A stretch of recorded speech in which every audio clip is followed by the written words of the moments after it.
วัสดีครับพ่อแม่พี่น้องสุขุสุคนพ่อบ่าวย้อครับบ่าวย้อกับยายนางเพิ่นบ่กินน้ำครับมื้อนี้เพิ่นเฮ็ดอันซุปหมักลิไม้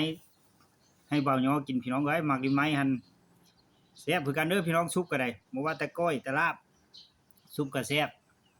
ปานซุปหวายซุปหวายก็แซ่บพอซุปหวายแต่ว่าเจอซุปหมักลิไม้แซ่บกว่าพี่น้องมาครับแซ่บๆกับบ่าวย้อเลยโอ้ยพูดพี่น้องอื้อฮือ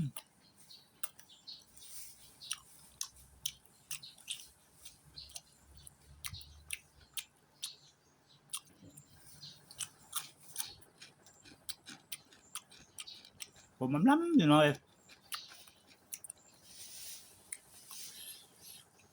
ซุปหมักได้ไหมแซ่บเพื่อเอาอืมอืม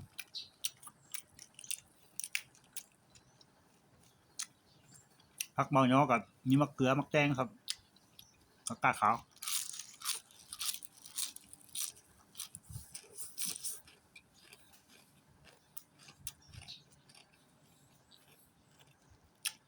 อืม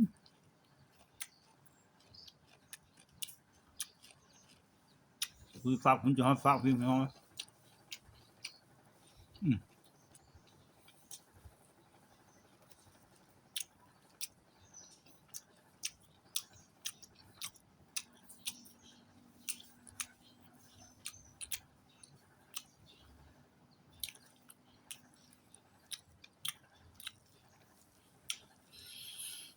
ลองซุปเด้อพี่น้องเอ้ยแซ่บ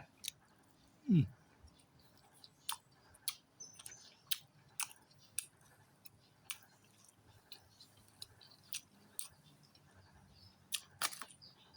อืม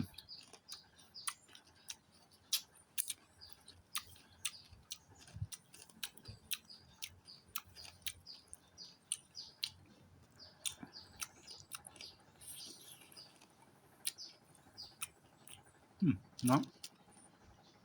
แซ่บอืมอืม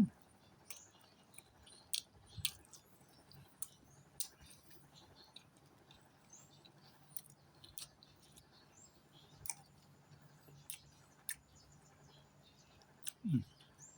อืมคำใหญ่ปุ่มๆอย่านางว่าขับตาสวดแล้วเนาะพี่น้องเนาะมันต้องย่านมันเบิดเพิ่นว่าอืมอืม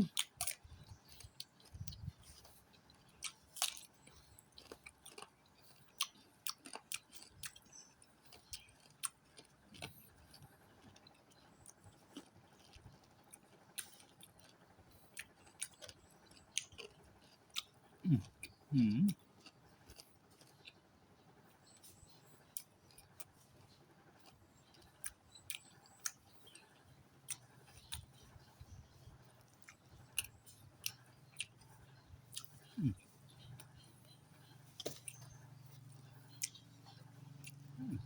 อืม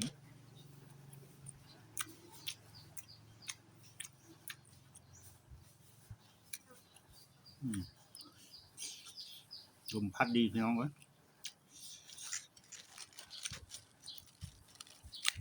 ผักกาดขาวผักหลาย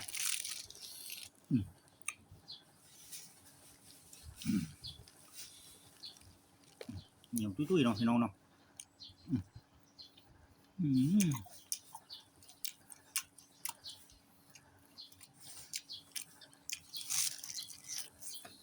อืม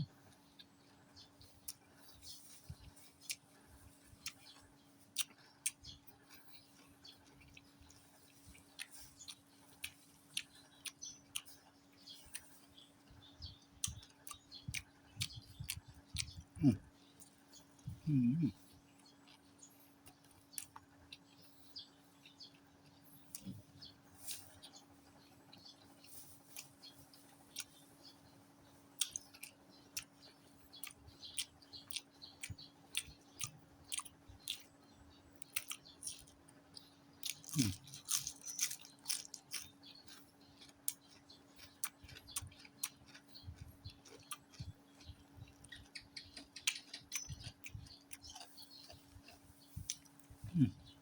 อืม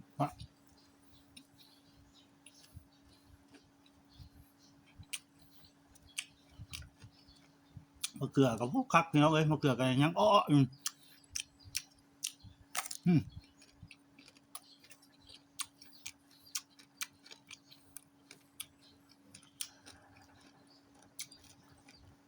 ยังบ่แก่พี่น้องมะเขือเอาเนาะก็เลยว่ายังอ้อขึ้นมะเขือแก่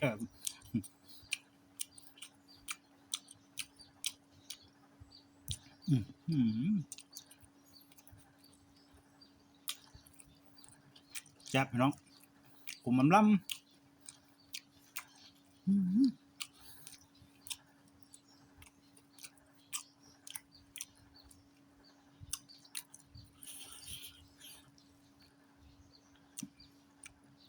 ซุปมังลีไม้ใส่หมูพี่น้องแซ่บ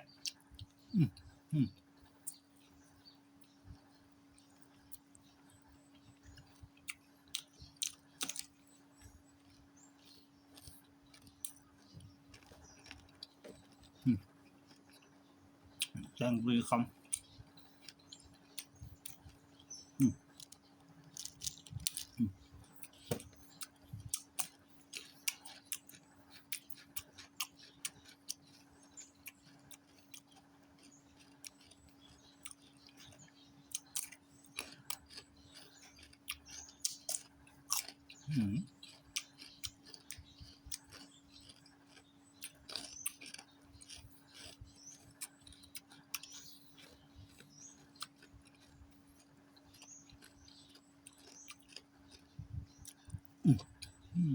แล้ว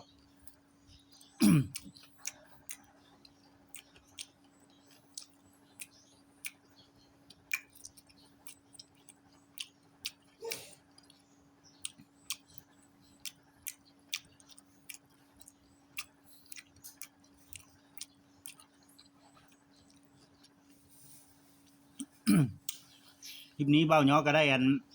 ซุปหมากลิ้นไม้ใส่หมูฝากพี่ตัวน้องพี่น้องเนาะกับพักหลายอย่างหลายแนวพี่น้องพักอะไรถูกใจฝากกดไลค์กดแชร์ในนางกับบ่าวพันธุ์ไทยย้อนเด้อครับขอบคุณล่วงหน้าผู้ที่ให้กดถูกใจกดไลค์กดแชร์เอาคลิปนี้เบ้าย้อกระลาไปก่อนครับสวัสดีครับ